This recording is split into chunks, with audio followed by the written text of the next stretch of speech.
কালকে রাত্রে আনুমানিক 11:30টার দিকে আমি বাড়িতে গিয়েছি।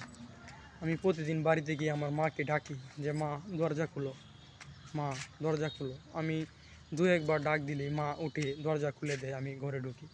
কিন্তু কালকে রাত্রে আমি বাড়িতে গিয়েছি, বাড়িতে গিয়ে মাকে আমি 4-5টা ডাক দিয়েছি যে মা দরজা খুলো, দরজা খুলো। দরজায় আমি দূরে শব্দ করতেছি, তারপরেও মা আমার উঠে না। তখন আমার এক মুহূর্তের জন্য পৃথিবীটা অন্ধকার হয়ে যাচ্ছিল যে কেন মা আমার ঘর থেকে উঠতেছে না।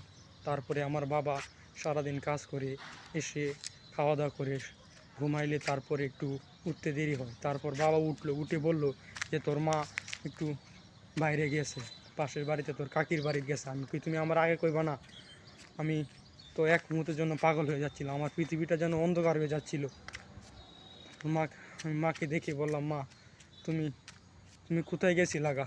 আমি যে তোমাকে এত করে ডাকতেছি, তুমি এখন উঠতেছিল না কেন? আসলে জানেন, মাকে আমি যখন ডাকতেছি, মা যখন উঠতেছিল না, তখন আমার কাছে লাগছিল আমার পৃথিবীটা পুরোটা অন্ধকার হয়ে গেছে। আমি আমার ভগবানকে যদি বলতে পারতাম যে ভগবান, আমার জীবন দশায় যেন আমার মা বাবার মৃত্যু দেখতে না হয়। জানি না আমরা পৃথিবীতে কতক্ষণ থাকতে পারবো, সব আমাদের ভগবানের হাতে। ভগবান চাইলে এখনও আমাকে নিয়ে যেতে পারে।